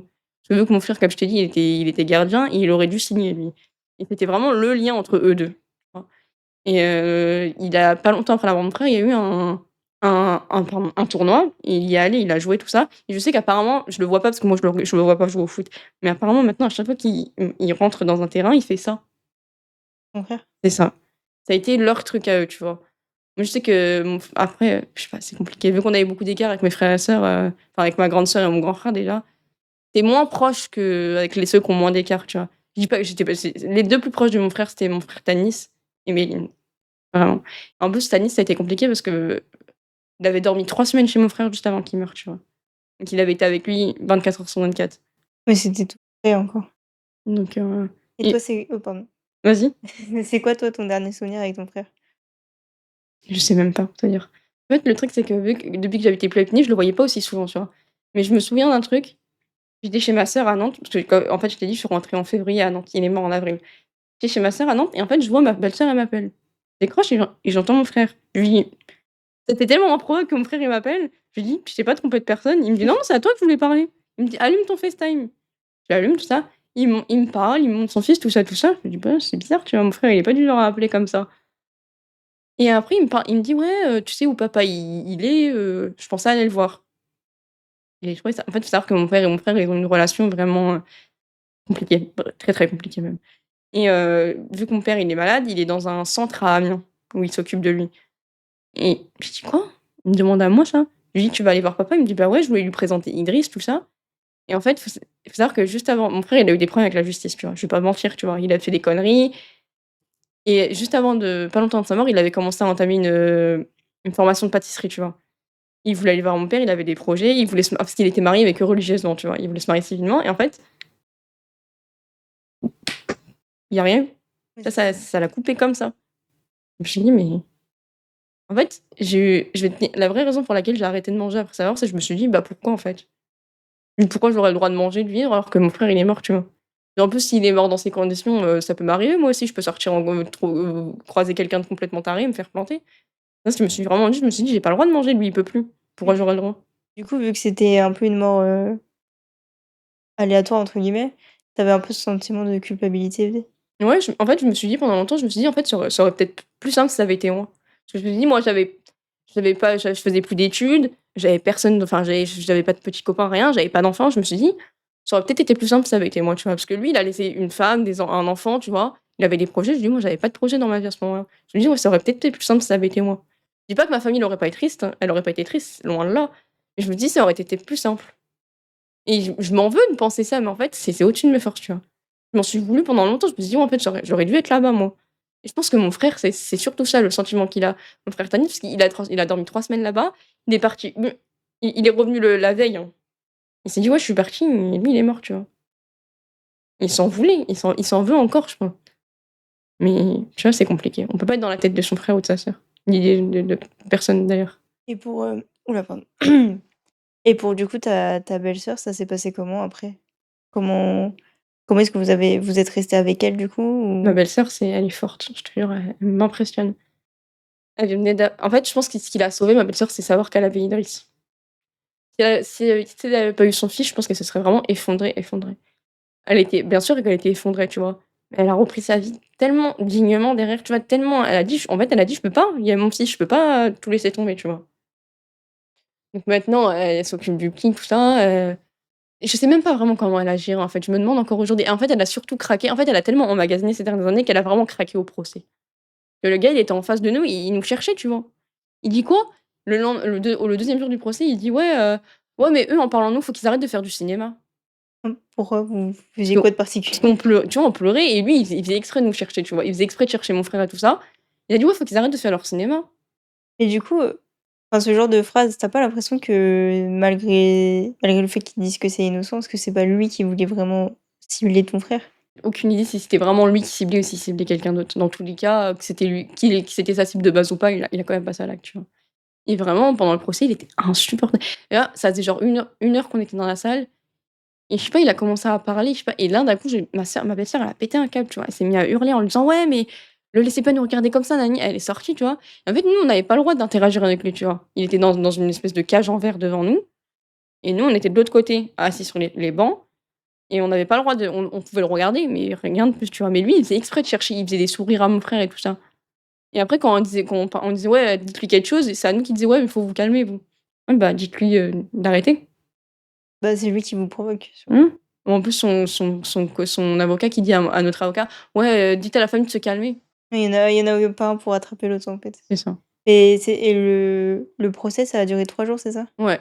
Nous, on n'a pas eu de chance parce qu'au lieu que ça soit 3 jours d'affilée d'un coup, ça a été jeudi, vendredi, il y a eu le week-end et ensuite c'était le lundi.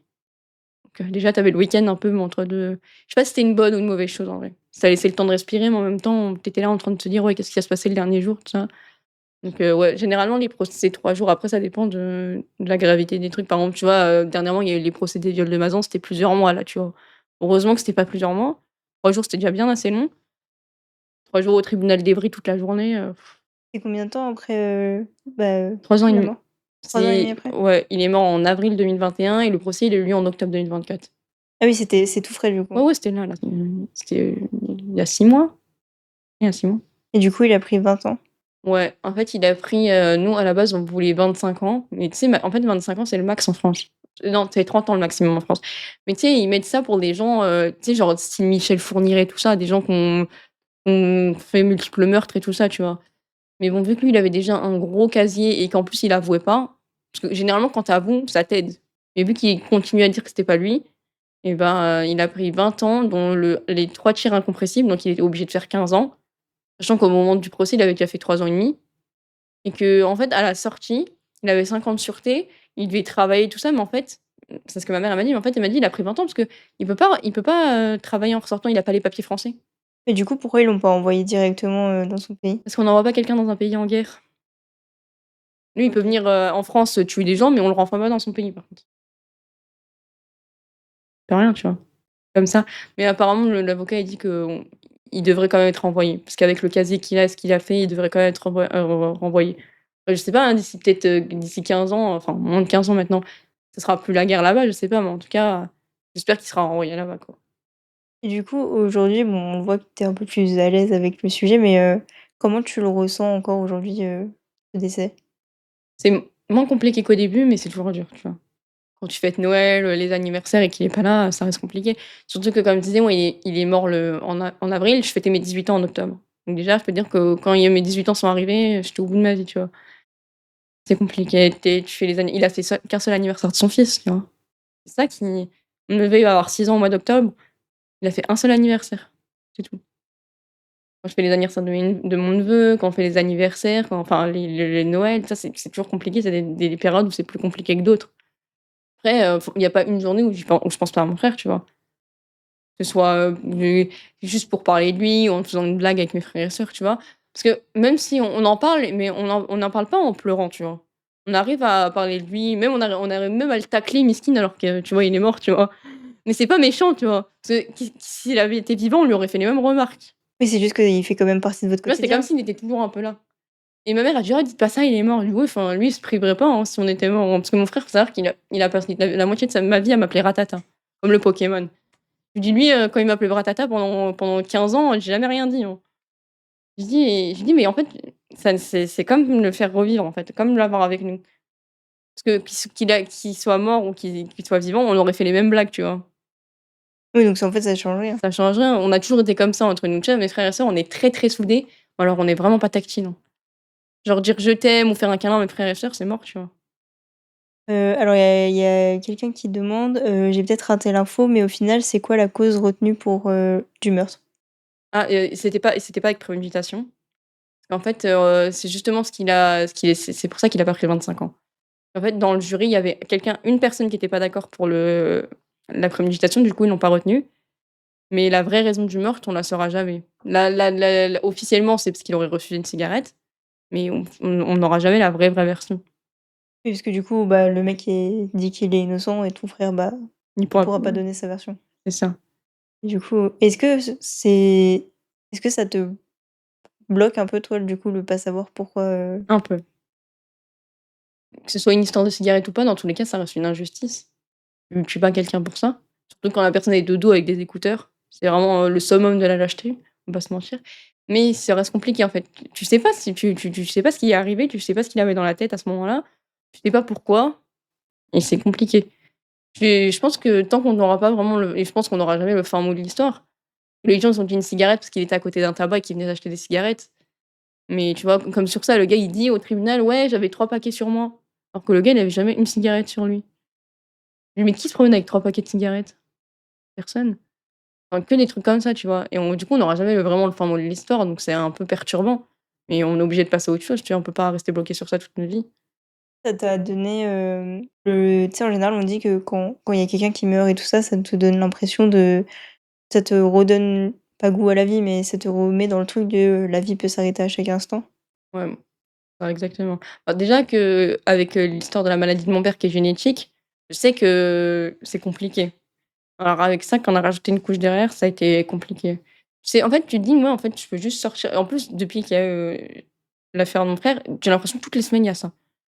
C'est de pire en pire, des gamins de 14-15 ans qui sortent avec des couteaux, et c'est de plus en pire. Ils sont de plus en plus violents. Je sais pas ce qui leur arrive franchement, mais il faut c'est ça fait peur, hein. Oui, il y a de plus en plus d'agressions, de rixes Bah, aussi. déjà, faut savoir qu'un mois avant la mort de mon frère, 1 ou 2 mois avant, il y avait eu une rixe au même endroit. Faut savoir que le tabac où il est mort, il y avait tout le temps des rixes, et il y avait un petit gamin de 14 ans qui était décédé, 14 ou 12 ans, je sais plus. Tu sais, il y avait des rixes entre les 2 villes, et c'était arrivé. Après, il y a eu un an après, il y a eu un ami de mon frère qui est décédé dans les mêmes circonstances. Il a été poignardé, et tous les ans, j'ai l'impression qu'il y a quelqu'un d'autre. Enfin, tous les mois même. Là, il y a pas longtemps, tu sais, l'histoire avec la surveillante qui a été poignardée là. Tout le temps. Mais c'est sûr que alors je sais pas si c'est parce qu'avant on en parlait moins ou quoi, Mmh. mais c'est vrai que j'ai l'impression que c'est les jeunes sont de plus en plus violents. Après je me rappelle que enfin je dis ça, j'ai 23 ans, je suis pas non plus si vieille que ça, tu vois? Mais je sais que quand moi j'étais au collège, bah, ça se bagarrait, mais ça s'arrêtait un peu à là, tu Ouais, vois? maintenant, dès qu'il y a une bagarre, ils ramènent des couteaux. Même la dernière fois, ma nièce, elle est en CE1, il y avait une gamine dans son école qui avait ramené un couteau. Mais pourquoi ils font pourquoi? Après, la gamine apparemment elle était, enfin, tu sais, c'était un couteau de la cantine, hein, donc non plus c'est pas le couteau du boucher, mais bon, quand même, ça reste un couteau. La gamine apparemment elle était harcelée par un gamin qui apparemment harcèle tout le monde à l'école, et elle l'a mis dans son casier. Moi, je pense qu'elle a essayé de le faire virer de l'école pour s'en débarrasser, tu vois? Elle a pas essayé de menacer quelqu'un avec le couteau. Oui, c'était plus Je pense que intelligent. c'est, ouais, elle était plus intelligente. Je pense qu'elle a essayé de le faire virer, mais apparemment, en fait, tu vires pas les gens en école primaire, ce qui est dommage parce qu'il y en a qui mériteraient, tu vois? Oui, bah, je en général, surtout c'est s'il y a du harcèlement, c'est malheureusement c'est plus les victimes que tu Qui change, changes ouais, mais ça, c'est que tout le temps, hein. Parce que si déjà il est comme ça en primaire, qu'est-ce que ça va être au collège, au lycée, ouais, tu c'est vois? clair. Mais ouais, les couteaux, c'est de pire en pire, hein. Tout le temps, il y a des gens qui ont un téléphone pour ceci, pour cela, ils sortent des couteaux pour tout et n'importe quoi maintenant. Est-ce que, bah, justement quand tu entends ce genre d'histoire, ça te ramène, à ton frère? Bah oui, toujours, évidemment. Après, je sais pas s'il y en a plus qu'avant ou si je suis plus sensible, donc je vois plus l'info. Mais je trouve que ces dernières années, depuis 2019-2020, je trouve que c'est de pire en pire cette histoire-là. J'ai l'impression que tout le temps, dès que j'ouvre l'œil pour regarder un journal ou je sais pas quoi, j'ai l'impression qu'il y a des histoires comme ça, tu vois? Mais forcément, oui, je suis plus sensible. Est-ce que tu as été un peu soulagée, enfin toi et ta famille, hein, est-ce que vous avez été un peu soulagés de savoir que, bah, du coup son agresseur va avoir, 20 ans de prison? Ouais, après forcément, on s'attendait à mieux, mais bon, comme je te dis, en France, la perpétuité, c'est 30 ans, donc on pouvait pas s'attendre à non plus, qu'ils prennent 50 ans, tu vois? C'est pas comme aux États-Unis, c'est différent, et donc forcément, on était tous un peu déçus qu'il ait pas pris encore plus. Parce qu'on va pas se mentir, 20 ans, ce sera jamais assez pour une vie. Mais il a été puni, tu vois? C'est le principal. Il a pas été déclaré responsable, il a pas pris 10 ans, tu vois? Il a pris une peine, et après, normalement, à la sortie de prison, je sais même pas s'il va sortir de prison, honnêtement. Ce gars-là, il a tellement des problèmes partout que, pour te dire, en 3 ans et demi, il avait fait 3 prisons différentes. Il se battait avec les autres détenus, avec les matons et tout. Ah oui, donc en fait, c'est une vie sans fin lui, il va rester en prison, quoi? Je pense que honnêtement, soit il va finir par devenir fou et il va se faire du mal, soit il va finir par se faire, tuer par quelqu'un là-bas. Parce qu'en fait, c'est une grande bouche. De ce qu'on a vu, c'est une grande bouche, il cherche les autres, mais en fait, il pense qu'il y a personne de plus fort que lui. Parce qu'on va pas se mentir, en prison, il y a des gens, Mais bon, s'ils sont là, on sait très bien que c'est voilà. pas des gentils, quoi. La plupart des gens, ils sont pas là parce qu'ils ont rien fait, tu vois? Donc moi, je pense honnêtement, soit il n'ira pas jusqu'au bout de sa peine parce qu'il sera pas vivant, soit il va aller jusqu'au bout de sa peine, mais il va y retourner quasiment directement après parce qu'il n'a jamais connu que ça. En plus, quand on lui a annoncé qu'il avait pris 20 ans, tu vois, ma mère, elle s'attendait à ce qu'il ait une réaction, mais en fait, tu l'impression qu'il avait pas compris ce qu'on lui disait. Il parlait que des 50 sûretés, mais pas des 20 ans. Parce que plus 50 sur 6, c'est quoi? Ça veut dire que c'est sûr que tu restes 5 ans? Non, pas des 50 sûretés, non, c'est 3/4 de la peine en sûreté et après on lui parlait les 50 sûretés, c'était derrière, tu sais, quand fallait faire ses preuves, en gros, c'était une mise à l'épreuve. Mais il parlait que de ça. Il avait pas retenu les 20 ans avant. Enfin les 15 ans, du coup. Il avait pas retenu ça. Il parlait que des 5 ans à venir. Mais fais d'abord ta peine, tu vois? Oui, En bah, plus, apparemment, il est rappeur. «Oui, mais moi, quand je vais sortir, je vais devenir, producteur». Ouais, d'accord. il a dit ça au procès? Ouais, et là, ouais, déjà sors vivant d'ici, après on en reparlera. Moi, ce qui me fait peur, c'est surtout de la réac du jour où il va sortir, la réaction de mon frère ou de la réaction de mon neveu, tu vois? Parce que mon neveu, déjà, la dernière fois, il est allé à l'école, il a dit: «Quoi à l'école?» Heureusement que l'école, ils connaissent, ma belle-sœur, hein.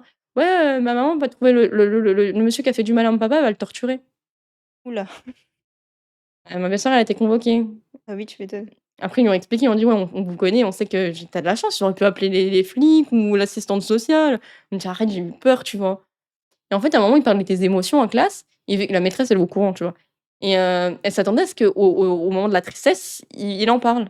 Ah non, à la colère. «Je suis en colère, il y a un monsieur qui a fait du mal à mon papa». Mais après, vu qu'il est petit, ça doit être dur aussi de trouver une bonne manière de se J'ai comporter, peur que tu vois? surtout à l'adolescence, il c'est déjà à son âge, il est en colère, tu vois? Je me demande ce que ça va être à l'adolescence dans 10 ans, tu vois? Moi, ça me fait c'est pour ça qu'il est entouré, on fait gaffe, tu vois? Mais on peut pas être dans la tête de quelqu'un. Donc je sais pas comment il va réagir ou déjà mon frère, le gars, il est même pas sorti, il veut déjà aller le chercher, tu vois? Enfin, c'est «normal» entre guillemets, Oui, quoi. forcément, on a C'est le tous truc envie de de vengeance, quoi. mais nous, on a en fait, ma mère, elle avait surtout peur que genre il se fasse du mal avant le procès. Elle voulait qu'il soit condamné. Elle a dit: «Moi, je m'en fous, il peut mourir quand il veut, mais après le procès. Je veux qu'il soit d'abord jugé et après il peut faire ce qu'il veut, je m'en fous». OK, ouais. Ouais, elle Mais pour avait te peur dire, qu'il se il a fait 3 prisons. Il a fait Fleury et les 2 autres, je sais plus le nom. Mais pour te dire, en gros, il était tellement incontrôlable qu'il fallait trois matons pour le sortir de cellule et un haut gradé. parce qu'il voulait pas sortir. Bah, non, parce qu'il était ingérable. Il se battait avec tout le monde. Ouais, donc en fait, la prison, ça lui va bien, quoi. Voilà, c'est ça. Et tu sais, on dit souvent que tu «gagnes» entre guillemets un procès. Est-ce que tu avais le sentiment d'avoir gagné quelque chose? Je sais pas si j'avais l'impression d'avoir gagné, mais je me sentais plus apaisée, on va dire. Je savais qu'il avait pris une peine et que mon frère, il avait été reconnu comme une victime, tu vois? C'est ça le pire, le plus important. Que mon frère, il soit reconnu comme une victime et que la personne qui lui avait fait du mal, elle soit punie pour ça. Je voulais pas qu'on dise: «Ouais, bah, parce que sous prétexte que mon frère, il avait fait des bêtises et qu'il avait fait de la prison aussi». Je voulais pas qu'on dise: «Ouais, bah, il méritait que ça, en fait». Là, ça n'avait aucun Surtout qu'en plus, le gars en lien? question, il disait, il persistait, hein, à dire qu'il avait connu mon frère en prison. Alors on lui a prouvé par A plus B, il y avait des registres, tout ça. On lui a dit: «Mais monsieur, vous avez jamais été en même temps dans la prison. Vous avez jamais été au même moment dans cette prison». Il dit: «Si, si, on s'est connus là-bas». Faut savoir, un coup c'est ton petit, un coup tu l'as rencontré en prison, un coup tu as parlé 30 minutes avec lui. Oui. Ouais, c'était pas clair. Ah bah non, bah il s'est fait descendre tout seul, en fait, hein, parce qu'il racontait tellement n'importe quoi, il se contredisait tellement que on a eu de la chance parce que pour le moment, tu voyais que le jury, il était de notre côté et l'avocat, comment il s'appelle ça? L'avocate je sais pas quoi, là, c'est en gros celle qui demandait la peine à avoir, elle était de notre côté, elle avait demandé 25 ans.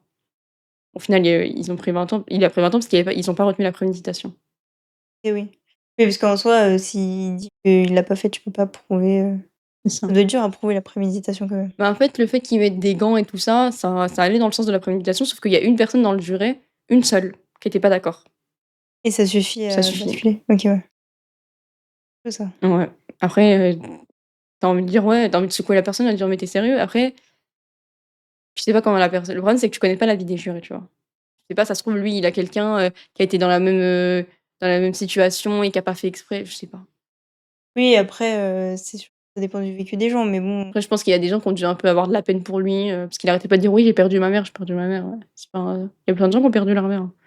vous avez perdu votre frère, ça fait pas de vous des tueurs. Ma mère, elle est passée à la barre, elle a dit: «Oui, moi, j'ai perdu ma mère et mon père, ça fait pas de moi une meurtrière, hein» et sa sœur, en plus de ça, tu vois? et ouais, franchement, ça a été dur. Quand ma belle-sœur, elle est passée à la barre, c'était le pire. Vous êtes tous passés là-bas? Non, il y a ma mère, mes 2 sœurs et ma belle-sœur et mon beau et le frère de ma belle-sœur. C'est pour dire quoi? Pour parler de Fabrice, tout ça, de ce qu'on ressentait. Ma belle-sœur, elle parlait, elle était en sanglots, on comprenait la moitié de ce qu'elle disait, mais elle était tellement en train de pleurer que ça m'a vraiment brisé le cœur, je te jure. C'était horrible à regarder. Après, forcément, mon neveu, il était pas là. Il avait pas sa place dans un tribunal, hein. J'ai envie de te dire, vu comment déjà, il cherchait tout le monde du regard pour, essayer de mettre un coup de pression, je suis sûre qu'il aurait tenté avec le petit, hein. Oui, bah, Ça l'a pas empêché de faire ça sur mon petit frère, donc alors sur Idriss, en plus, à un moment, ma sœur, elle est partie parler, elle lui a dit: «Ouais», parce apparemment, il a une fille qu'il a quasiment jamais vue de sa vie, hein. Il dit: «Oui, vous parlez de votre fille, mais vous pensez au petit Idriss à qui vous avez enlevé son père?» Il en avait rien à secouer, le gars. Aucun remords. Je lui dis: «Oh, vous avez pas de la peine pour la famille?» tout ça, il a dit: Ouais, c'est bon, j'ai déjà assez de peine pour moi, je vais pas avoir de la peine pour tout le monde». ouais, donc égoïste en plus. C'est chaud de dire ça devant le jury, enfin surtout Hein? que tu sais que tout ce que tu vas dire va jouer Oui, sur ta vraiment, il a peine. dit: «J'ai assez de la peine pour moi, je peux pas avoir de la peine pour tout le monde. Bien sûr, j'ai un petit peu de peine pour eux». D'accord, si tu le dis, écoute. Mmh. Tu disais, pendant ton entretien, tu as dit que tu voulais passer un message. C'est quoi le message que tu voudrais faire passer, C'est ce qu'on disait tout à l'heure, faut vraiment que les jeunes, ils arrêtent de sortir des couteaux à tout va. Même les ados, même les plus grands. C'est pas en sortant un couteau que ça va régler tous vos problèmes, hein. Les accidents, ça arrive très vite et les plus petits, quand je dis ça, les ados, la plupart du temps, ils plantent quelqu'un et après, ils se rendent compte seulement après de ce qu'ils ont fait, tu vois? Et tu arraches des vies à des gens, tu blesses des personnes, tu vois? Tu laisses des cicatrices à des gens et tu te rends pas compte de ce que tu fais. Tu t'en rends compte une fois que tu es en prison parce que tu as niqué la vie de quelqu'un et tu as niqué la tienne, pour le coup. Et je pense qu'il faut arrêter de vouloir absolument tout régler à coups de couteau ou à coups de n'importe de quelle arme. violence? Parce en fait, on parlait des Américains, on disait que les Américains, ouais, il y a toujours des fusillades, tout ça, mais en fait, nous, il y a pas les armes à feu, mais en fait, les couteaux, ça devient pareil. Maintenant, ils sont obligés de fouiller, tout ça. C'est exactement la même chose, en fait. C'est juste que nous, vu qu'il y a pas le port d'armes, légal, bah, ils prennent les armes blanches. Les premiers couteaux qu'ils trouvent à la maison, ils se trimballent avec, tu vois? Ouais, le nombre d'enfants qui se retrouvent avec des couteaux dans le sac, et Surtout qu'en cetera. plus, pour en revenir à ce que je disais, le gars en question qui a tué mon frère, un mois avant, on l'a retrouvé avec il a été arrêté par la police avec une arme de 17 centimètres. Ils l'ont lâché. Malgré le fait qu'ils soient, Ouais, déjà et sachant que je arrêtés et crois, tout. quelques semaines avant ça, il a séquestré la femme de son frère et genre ses frères, au lieu d'appeler la police pour les faire intervenir, ils ont géré ça entre eux. Oui, bien sûr, et quand ils ont appris que mon frère était mort et que c'était leur frère qui l'avait tué, il a dit: «On savait qu'il allait faire une dinguerie». Mais ils l'ont pas arrêté. Non. Après je sais que tu peux pas contrôler une personne adulte, hein, mais je sais pas. Si quelqu'un séquestre ta femme, tu appelles les flics, tu règles pas ça toi-même, tu vois? Oh, le Ouh! décor qui tombe. Lui aussi, il est choqué, je crois. Ah oui. Attends, bah, tu On ça va? remettra, OK. ouais, on remettra On après, c'est remet bon. Enfin, tout ça pour dire que faut arrêter de tout régler à coups de couteau, quoi. La violence, ça sert pas à grand chose. le décor est d'accord avec toi. Ouais, je sais, il est choqué. Il en est tombé. Désolée. Bon, c'était juste une branche, ça va. Mais ouais, je suis d'accord avec toi, la violence ça n'aide pas forcément et puis surtout, bah, comme tu dis, ça dérape Bah, tellement moi, vite. ça me fait peur. Moi, je vois mon petit frère, j'ai de la chance, tu vois? Il est pas dans ce genre-là, mais il a un copain à lui, ça a fini comme ça, hein. Il s'est fait entraîner par 2 gars dans une cave. Les 2 gars, ils ont voulu le planter avec un couteau. Lui, il s'est défendu, tu vois? Il a rattrapé le couteau. Sauf que ça a planté l'autre et évidemment, ils font les malins à vouloir à enfermer quelqu'un dans une cave pour le planter et après ils font quoi? Ils vont porter plainte. Oui, bah, oui, parce que du Bah coup, oui, c'est l'autre qui l'a et du coup, il a fait c'est pas de la prison pour mineurs, mais tu sais, c'était les centres là. détention. Ouais, il est ressorti, je sais, mais moi ça me fait peur. Je me dis, «Mon petit frère, j'ai pas envie qu'il lui arrive plus mal», tu vois? J'ai déjà perdu un frère comme ça me suffit, tu vois? Ouais, c'est en fait, tu te dis: «C'est proche», en fait, c'est partout. Ouais, c'est partout. Moi, je vois les gamins avec des couteaux, les rixes, je sais pas, les gens qui disent: «Ouais, c'est des jeux vidéo», c'est pas vrai ça. Non, je veux dire, la guerre, elle était là avant Moi les je jeux pense pas que vidéo. je pense pas que ce soit ni les jeux vidéo ni le rap d'ailleurs. Je pense que je sais pas ce qui leur arrive aux petits de maintenant pour être aussi violents entre eux, mais c'est grave, hein. Et le fait de tu sais, c'est pas la faute des réseaux sociaux, mais les réseaux sociaux font que tu vois Oui, plus de choses et il y a toujours le truc de, «Ah ouais, c'est cool, du coup, je vais faire pareil», tu ouais. vois? Mais par contre la théorie sur les jeux vidéo, j'y crois pas du tout. C'est comme c'est quoi il y a pas longtemps là, le gars je sais pas, il l'a poignardé là, il y avait une fille qui avait disparu là. et en fait, c'est un gars qui l'a tué parce qu'il avait perdu à Fortnite ou je sais pas quoi, il avait pété les Oui, plombs. mais c'était un ado, Mais en fait, le gars, c'est bien ça a le dollar Fortnite, mais il était juste déjà, il était juste instable déjà avant. oui, il disait qu'il frappait sa petite sœur, je crois. C'est ça, c'est une petite gamine, qu'il a kidnappée, non? Je Oui, sais oui, plus. c'était ça, c'était une petite fille qui avait Mais il disparu avait et déjà eu des problèmes pour viol ou je sais pas quoi sur une petite fille, il avait relâché. Enfin bref. Les jeux vidéo, ça a le dos large, mais ça a jamais tué personne, hein. C'est pas en jouant à Mario Kart que tu vas devenir violent, hein. après je pense pas que c'était à Mario Kart qu'il jouait. Voilà, c'est pas en jouant à Mario Kart que tu vas devenir un fou du volant, tu vois? C'est ça que je veux dire. Ou en jouant à Assassin's Creed que tu vas monter sur les toits avec une capuche. C'est débile.